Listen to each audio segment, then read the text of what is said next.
जय हिंद दोस्तों, नमस्कार। स्वागत है एक बार फिर से एक और नई वीडियो में।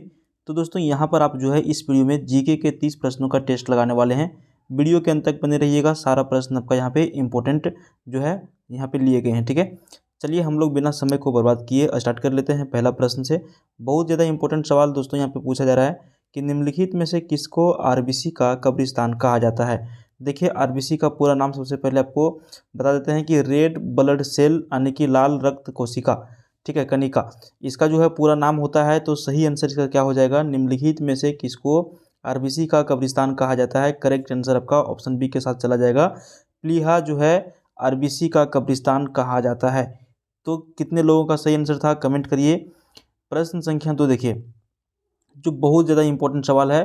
तंबाकू का धुआं स्वास्थ्य के लिए हानिकारक है क्योंकि उसमें होता है।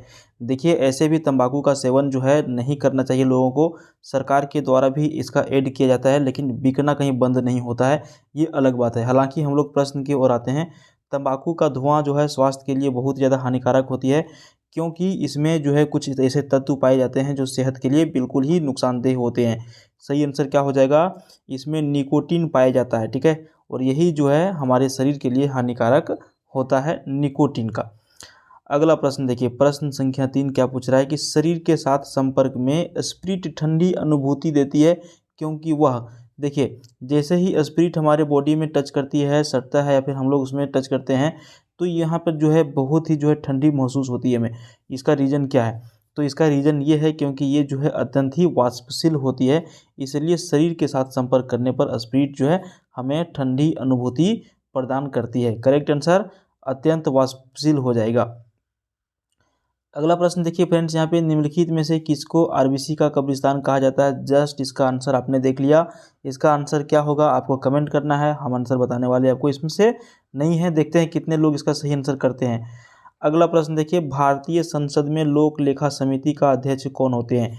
भारतीय संसद जो है इसमें लोक लेखा समिति के अध्यक्ष कौन होते हैं। करेक्ट आंसर फ्रेंड्स यहाँ पर हो जाएगा विपक्षी दल का नेता। जो विपक्षी दल के नेता होते हैं भारतीय संसद में लोक लेखा समिति के क्या होते हैं, अध्यक्ष होते हैं। सही आंसर विपक्षी दल के नेता।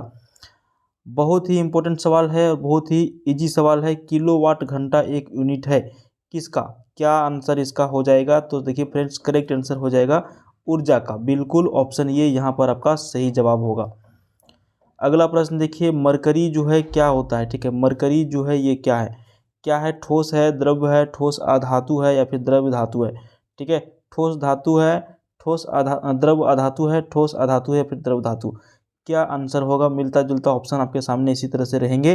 तो देखिए ये क्या है, द्रव धातु होता है mercury. Correct answer option D. Okay, अगला प्रश्न देखिए, यहाँ पर फ्रेंड्स आपको रेगुलर बेसिस पर जो है जीके के कुछ नए वीडियो देखने के लिए मिलते रहते हैं, टेस्ट लगाने के मौके मिलते रहते हैं। आपने हमारा चैनल अभी तक सब्सक्राइब नहीं किया है तो ज़रूर से ज़रूर सब्सक्राइब कर लीजिएगा, ताकि आपको रोज़ कुछ ना कुछ नया वीडियो देखने के लिए मिले। प्रश्न संख्या 8 पर हम लोग पहुँच गए हैं। पहले अविश्वास प्रस्ताव और दूसरे अविश्वास प्रस्ताव के बीच कितना समय का अंतर होता है या फिर कितना समय का अंतर होना चाहिए।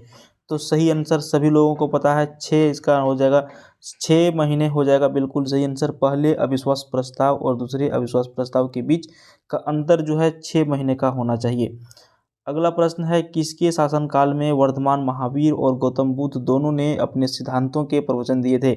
तो करेक्ट आंसर क्या हो जाएगा, प्रश्न संख्या 9 का अजात शत्रु के समय में जो है यहाँ पर वर्धमान महावीर और गौतम बुद्ध दोनों ने जो है यहाँ पे अपने अपने वचनों को, अपने अपने सिद्धांतों को यहाँ पर जो है इन्होंने जो है समाज के सामने लाया था, यानी कि अपना अपना प्रवचन इन लोगों ने दिया था। अजात शत्रु इसका बिल्कुल सही आंसर हो जाएगा। देखिए, बहुत ज़्यादा इंपॉर्टेंट सवाल है। ईसवी सन की 5वीं सदी में जन्मे हुए आर्यभट्ट जो है क्या थे। आर्यभट्ट के बारे में आप लोग सुने होंगे, आर्यभट्ट ने जीरो का खोज किया था, बहुत ही महान हस्ती थे आर्यभट्ट। तो सही आंसर इसका क्या हो जाएगा, प्रश्न संख्या 10 का।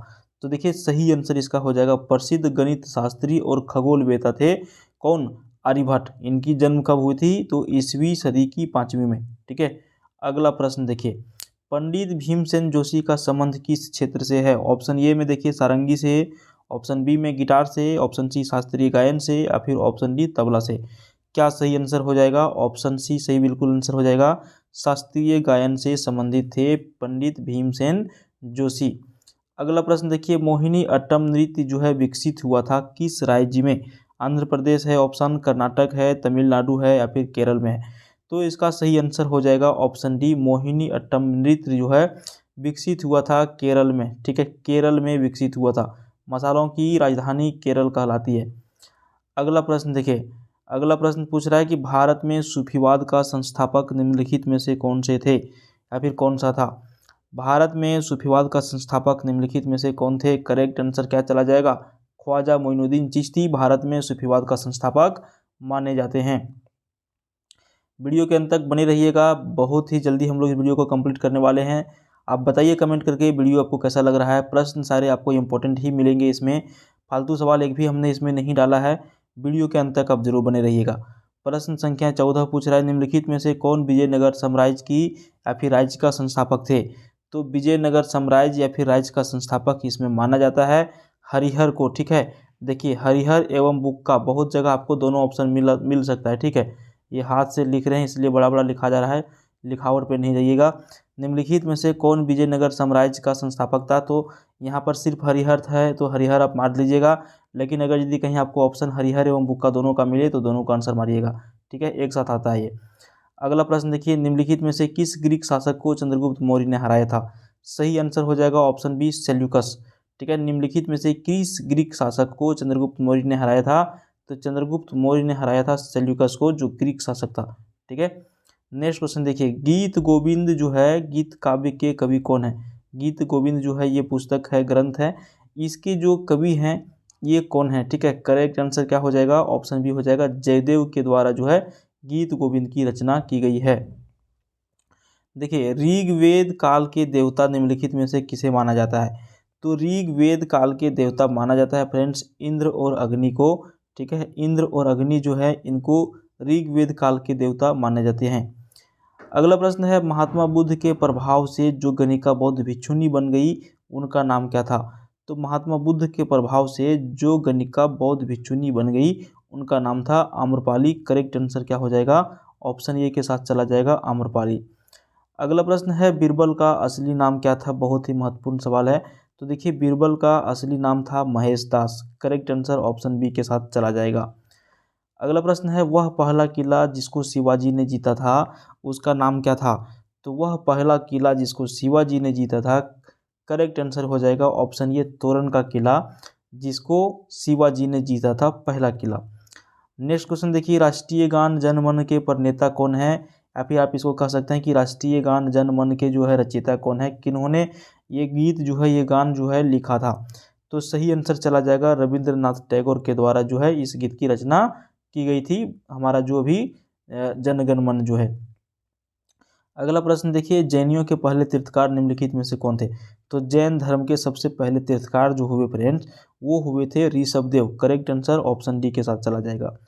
अगला प्रश्न है, विजय स्तंभ कहाँ पर स्थित है? विजय स्तंभ जो है ये कहाँ पर स्थित है? करेक्ट आंसर क्या हो जाएगा? चित्तौड़गढ़ में। ठीक है, विजय स्तंभ कहाँ पर स्थित है? चित्तौड़गढ़ में स्थित है। नेक्स्ट क्वेश्चन देखिए, कौटिल्य ने किसकी रचना की थी? तो कौटिल्य जो थे, चाणक्य जो थे, इन्होंने जो रचना की थी वो था अर्थशास्त्र। ठीक है, और अर्थशास्त्र जो है किस क्षेत्र से संबंधित था? तो ये राजनीति पर पुस्तक था, अर्थशास्त्र। इकोनॉमिक्स का पुस्तक नहीं था, राजनीति का पुस्तक था अर्थशास्त्र, जो कौटिल्य के द्वारा रचना किया गया था। समझ गए? अगला प्रश्न देखिए, सबसे पहली धातु जिसका मानव ने प्रयोग सर्वप्रथम किया था? तो सबसे पहली वह धातु जिसका मानव ने सर्वप्रथम प्रयोग किया था, तांबा का प्रयोग किया था सर्वप्रथम मानव ने। ठीक है, सर्वप्रथम मानव ने जिस धातु का प्रयोग किया वो तांबा था।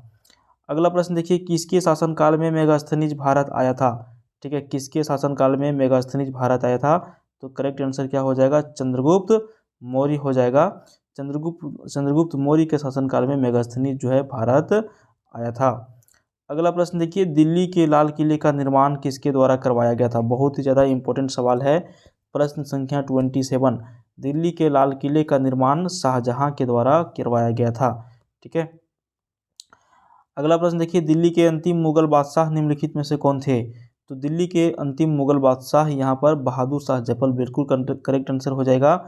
दिल्ली के अंतिम मुगल बादशाह बहादुर शाह जफर। नेक्स्ट क्वेश्चन देखिए, स्वर्ण मंदिर किससे संबंधित है? स्वर्ण मंदिर जो है किससे संबंधित है या फिर किस धर्म से संबंधित है? तो सभी को इसका आंसर पता है, सिख धर्म से संबंधित है। और इस वीडियो का अंतिम प्रश्न फ्रेंड्स आपके लिए यहाँ पे हम छोड़ के जाते हैं, गौतम बुद्ध का जन्म जो है किस स्थान पर हुआ था? सभी लोगों को पता है, लूसेंट सभी लोग पढ़ते हैं। तो इस प्रश्न का आंसर आप जो है कमेंट बॉक्स में आकर के ज़रूर करिए और हमें बताइए कि इसका आंसर क्या होगा। अगला वीडियो देखने के लिए चैनल को सब्सक्राइब करिएगा। वीडियो पसंद आए तो वीडियो को लाइक करिएगा। बहुत बहुत धन्यवाद।